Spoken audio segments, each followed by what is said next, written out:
ہمارے ہمسائے ملک انڈیا کے اندر دنیا کا سب سے بڑا جمہوری الیکشن ہوا ہے، اور سارا پاکستان حیران ہے کہ الیکشن کے رزلٹ آنے کے بعد کسی نے فوج کو گالیاں نہیں دی، کسی نے ججوں کو گالیاں نہیں دی، کسی نے بیوروکریسی کو گالیاں نہیں دی۔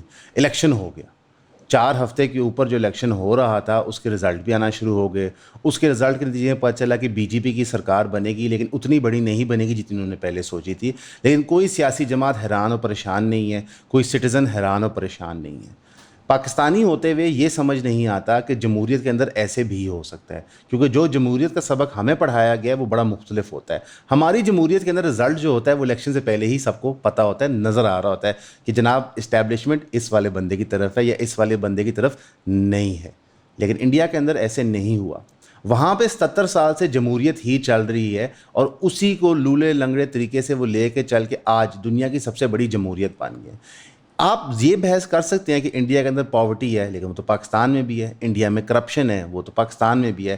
لیکن آپ یہ بحث نہیں کر سکتے کہ وہاں پہ لوگوں کی آواز نہیں ہے۔ انڈیا کے اندر جمہوری طاقتیں ایگزسٹ کرتی ہیں، پاکستان کے اندر نہیں کرتی۔ ہمارے ہاں تو دھرنے دینے کا، پولیٹیکل ریلیاں کرنے کا تسلسل تو پچھلے 10 سال میں ہے، وہاں پہ 77 سال سے ہے۔ وہاں پہ ان کی سرکار فارمر کے خلاف بل لاتی ہے تو وہ سڑکوں پہ آ جاتے ہیں اور وہ بل واپس کروا دیتے ہیں سال کے دھرنے کے بعد۔ یہاں پہ کسانوں کی کمر توڑ دی جاتی ہے، وہ سڑکوں پہ آتے ہیں تو انہیں گولیاں مار دی جاتی ہیں، وہ چاہے اوکاڑا ملٹری فارم سے کیس میں ہو، چاہے ابھی گندم کرائسس کے اندر ہو جہاں پنجاب گورنمنٹ نے ریفیوز کیا ہے گندم خریدنے سے۔ اس سے آپ کو کیا سمجھ آتا ہے؟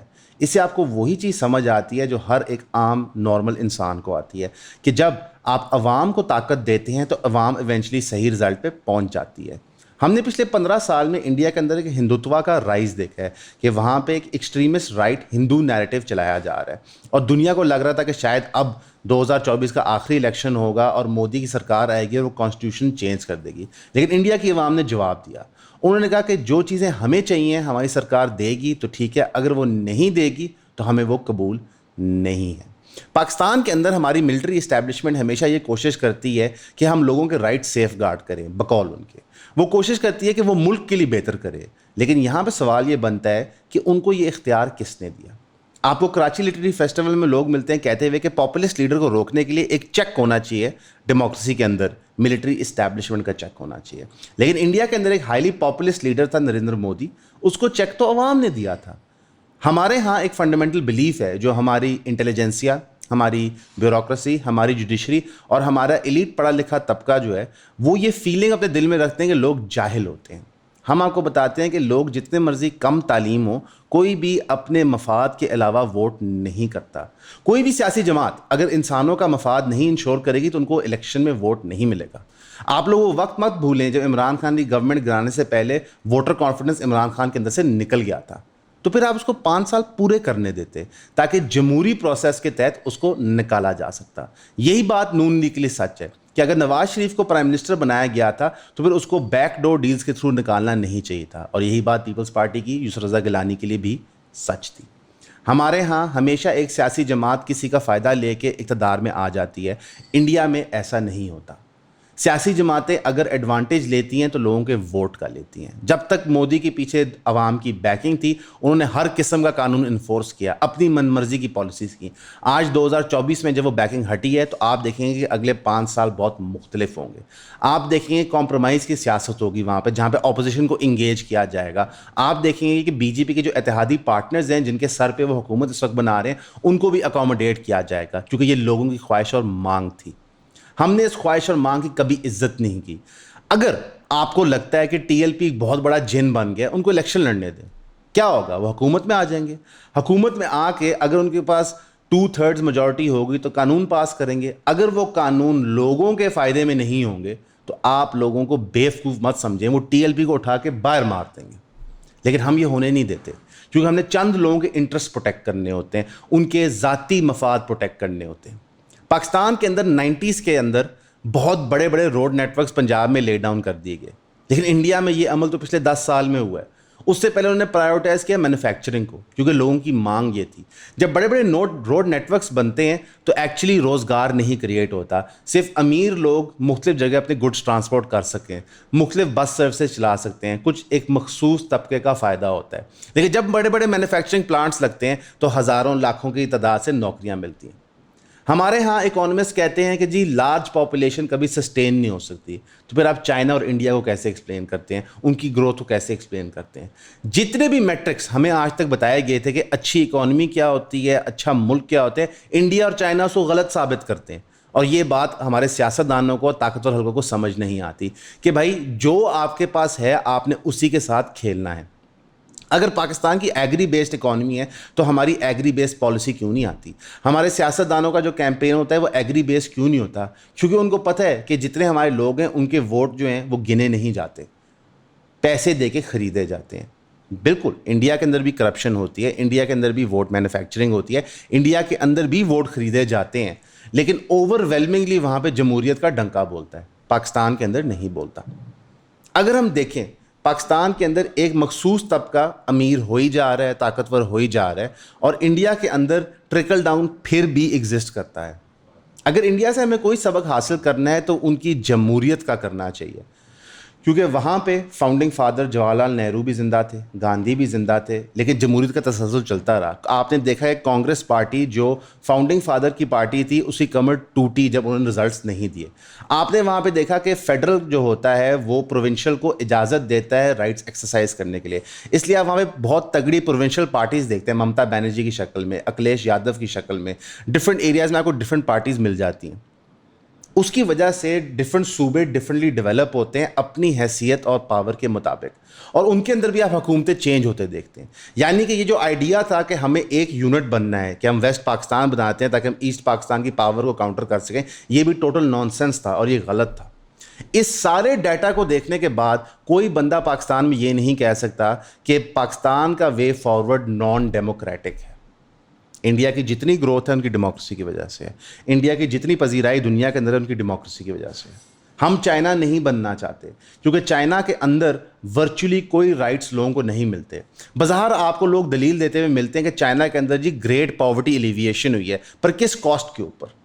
کہ لوگوں کے پاس وہاں پہ حقوق نہیں ہیں، لوگ سرکار کے خلاف بات نہیں کر سکتے، لوگ اپنی بہتری میں بول نہیں سکتے. کئی سال تو انہوں نے ون چائلڈ پالیسی لگا کے رکھی.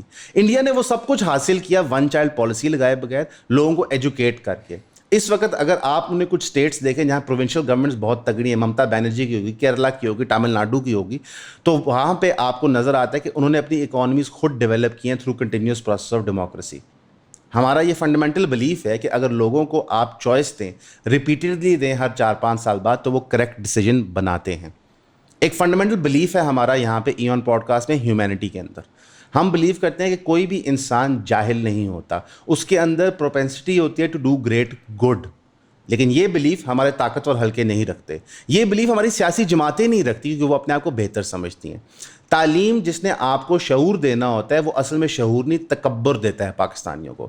آپ کو کئی ایلیٹ لوگ ملتے ہیں ایسی ایسی ایکسٹریم باتیں کرتے ہوئے کہ آپ حیران ہو جاتے ہیں کہ پوری ان کی تعلیم ان پہ ضائع ہو گئی ہے. ہمارے نزدیک ایک کسان جو دیپال پور میں، وہ زیادہ سمجھدار ہے ایک بچے کے جس نے اعلیٰ تعلیم حاصل کر کے اپنے آپ کو بہتر سمجھنے لگا باقی لوگوں سے.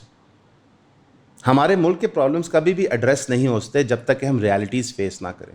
اور ریالٹی یہ ہے کہ 77 سال میں نہ تو ہم اکانومی بنا سکے، نہ ہم قوم بنا سکے، نہ ہم جمہوریت بنا سکے. انڈیا کا جو ملٹری سپینڈنگ ہے وہ پاکستان سے کئی گنا زیادہ ہے. ان کی انٹیلیجنس ایجنسی جو را ہے اس کا بجٹ ہماری فوج جتنا ہے. تو یہ بھی بحث نہیں ہو سکتی کہ جی لارج ملٹری بجٹ کے ساتھ جمہوریت آپریٹ نہیں کر سکتی. انڈیا میں تو کر رہی ہے. ان کا بھی جی ڈی پی کا لارج پرسنٹیج ان کی ملٹری فائنینسنگ کے اندر جاتا ہے. اور انڈیا کے اندر بھی کئی سپریٹسٹ موومنٹس ہیں، ان کے بھی کئی بارڈر ڈسپیوٹس ہیں. پاکستان کا بارڈر ڈسپیوٹ ہے، چائنا کا بارڈر ڈسپیوٹ ہے، انڈیا کا جو ہر وقت ہے. آزاد جموں اینڈ کشمیر کا ڈسپیوٹ ان کا چل رہا ہے جہاں پہ مقبوضہ کشمیر میں انہوں نے اپنی فورسز کھڑی کی ہوئی ہیں. تو وہ بھی اتنی ہی جنگیں لڑ رہے ہیں جتنی آپ لڑ رہے ہیں. ان کے اندر بھی اتنی ہی انسرجنسی ہوتی ہے، اتنی ہی ٹیررسٹ ایکٹیویٹیز پرفارم ہو رہی ہوتی ہیں. جسٹ بیکاز آپ اس کے بارے میں پڑھتے نہیں ہیں اس کا یہ مطلب کہ وہ ہو نہیں رہی ہوتی. وہاں پہ پورے علاقے ہیں نکسلز کے جو انہوں نے آکیپائی کیے ہیں جب ایک کنٹینیوس جنگ چل رہی ہوتی ہے. تو اگر وہ بھی ہر طرف جنگ لڑ سکتے ہیں، ان کی بھی لارج ملٹری آپریٹ کر سکتی ہے، لیکن جمہوریت قائم رہ سکتی ہے، تو پاکستان میں کیوں نہیں؟ یہ جو فنڈامنٹل ڈفرنس ہے یہ ہمیں سمجھنا ہوگا اور اپریشیٹ کرنا ہوگا. مودی کو جب نظر آیا پہلے ایگزٹ پول کے رزلٹ سے، جو پہلے فیز آف الیکشن تھا، کہ انڈیا کے اندر شاید بی جے پی کی اتنی بڑی سرکار نہیں بن رہی، تو اس نے ایمرجنسی لاگو نہیں کر دی.